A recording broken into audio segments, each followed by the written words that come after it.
नमस्कार,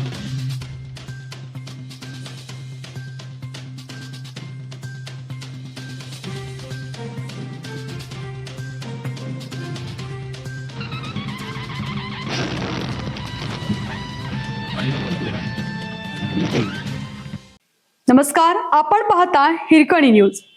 हिरकणी न्यूज प्रत्येक क्षण ताज्या घडामोडी आणि महत्त्वाच्या प्रत्येक बातमीसाठी नेहमी तत्पर.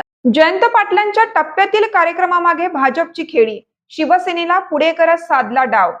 ईश्वरपूर आणि सांगली जिल्हा परिषदेमध्ये भाजपला पराभूत करून माजी मंत्री आमदार जयंत पाटील यांनी आपला करिश्मा दाखवून दिला.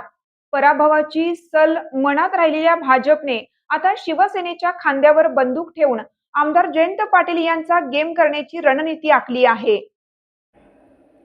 पहिला निशाणा सांगली जिल्हा मध्यवर्ती बँक तर दुसरा निशाणा उरण ईश्वरपूरचे नगराध्यक्ष आनंदराव मलगुंडे यांच्यावर लावला होता. तर दुसऱ्या निशाण्यात नगराध्यक्ष आनंदराव मलगुंडे यांचे पद अपात्र करण्यात आले. त्याचबरोबर त्यांच्या बंधूंचे पदही अपात्र करण्यात आले. शिवसेनेचे जयकर जाधव यांनी याबाबत तक्रार अर्ज दिला असला तरी त्यांच्या खांद्यावर बंदूक ठेवून भाजपने आपला सूड उगवल्याचे बोलले जाते. अनधिकृत बांधकाम केल्याप्रकरणी ईश्वरपूरचे नगराध्यक्ष आनंदराव मलगुंडे आणि बंधू सुनील मलगुंडे यांच्या विरोधात जिल्हाधिकारी मैनाक घोष यांच्याकडे तक्रार केल्यानंतर झालेल्या सुनावणीत नगराध्यक्ष मलगुंडे आणि नगरसेवक सुनील मलगुंडे हे अपात्र ठरले.